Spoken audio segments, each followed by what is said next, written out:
పూర్వకాలంలో ఒకానొక చిన్న ఊరిలో లీల అనే ఒక అందమైన అమ్మాయి ఉండేది. ఆమె పొడవైన జుట్టు, పెద్ద కళ్ళు మరియు మధురమైన చిరునవ్వును కలిగి ఉండేది. లీల తన దయ మరియు స్నేహపూర్వక స్వభావంతో అందరినీ ఆకర్షించేది. ఊరిలో ఉన్న ప్రతి ఒక్కరూ ఆమెను ప్రేమించేవారు. లీల ప్రతిరోజూ తన పనులను ముగించుకుని సాయంత్రం వేళల్లో తన పొరుగున ఉన్న ఒక పాత భవనం వద్దకు వెళ్ళేది.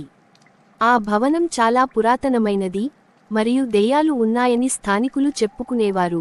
అయితే లీల ఆ భవనం గురించి భయపడేది కాదు. ఆమె ఆ భవనం వద్దకు వెళ్ళి అక్కడ ప్రశాంతంగా కూర్చుని తన పనిని చేసుకునేది. ఒకరోజు లీల తన పనిని ముగించుకుని వస్తుండగా ఆ భవనం నుండి ఒక అస్పష్టమైన శబ్దం వినిపించింది. లీల మొదట భయపడినప్పటికీ ధైర్యం చేసి ఆ శబ్దం వచ్చిన వైపునకు వెళ్ళింది. అక్కడికి వెళ్ళిన తర్వాత ఆమె ఒక అసాధారణమైన దృశ్యాన్ని చూసింది. ఒక దెయ్యం గదిలో నిర్జీవంగా పడి ఉంది. లీల తన భయాన్ని పక్కన పెట్టి ఆ దెయ్యానికి సహాయం చేయాలని నిర్ణయించుకుంది. ఆమె ఆ దెయ్యాన్ని లేపి దానికి తాగడానికి నీరు ఇచ్చింది. దెయ్యం నీరు త్రాగిన తర్వాత అది తన కథను లీలతో పంచుకుంది. ఆ దెయ్యం పూర్వజన్మలో ఒక అందమైన యువరాణి అని మరియు తన సవతి తల్లి చేతిలో మరణించిందని చెప్పింది.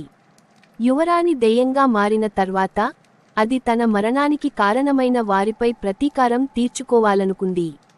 లీల యువరాణి దెయ్యం కథను విని దానికి సహాయం చేయాలని నిర్ణయించుకుంది. ఆమె ఆ దెయ్యానికి సహాయం చేయడానికి ఒక ప్రణాళికను రచించింది. ప్రణాళికలో భాగంగా లీల యువరాణి దెయ్యం యొక్క అస్థికలను కనుగొని వాటిని పవిత్రమైన నదిలో కలపాలని నిర్ణయించుకుంది. లీల ఆస్తికల కోసం వెతకడం ప్రారంభించింది. ఆమె చాలా కష్టపడి ఆస్తికలను కనుగొంది. ఆ తరువాత ఆమె వాటిని పవిత్రమైన నదిలో కలిపింది.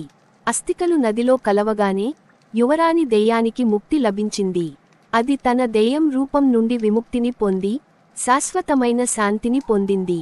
లీల యువరాణి దెయ్యానికి సహాయం చేయడంలో సఫలీకృతమైంది. ఆమె తన దయ మరియు స్నేహపూర్వక స్వభావంతో ఒక దెయ్యానికి శాంతిని అందించింది. ఈ కథ మనకు దయ మరియు స్నేహం యొక్క ప్రాముఖ్యతను తెలియజేస్తుంది. మనం మన చుట్టూ ఉన్న వారి పట్ల దయతో మరియు స్నేహపూర్వకంగా ఉన్నట్లయితే మనం చాలా మంచిని చేయగలము. ఈ కథ మీకు నచ్చిందని నేను ఆశిస్తున్నాను. ఇంకా ఏమైనా ప్రశ్నలు ఉన్నాయా?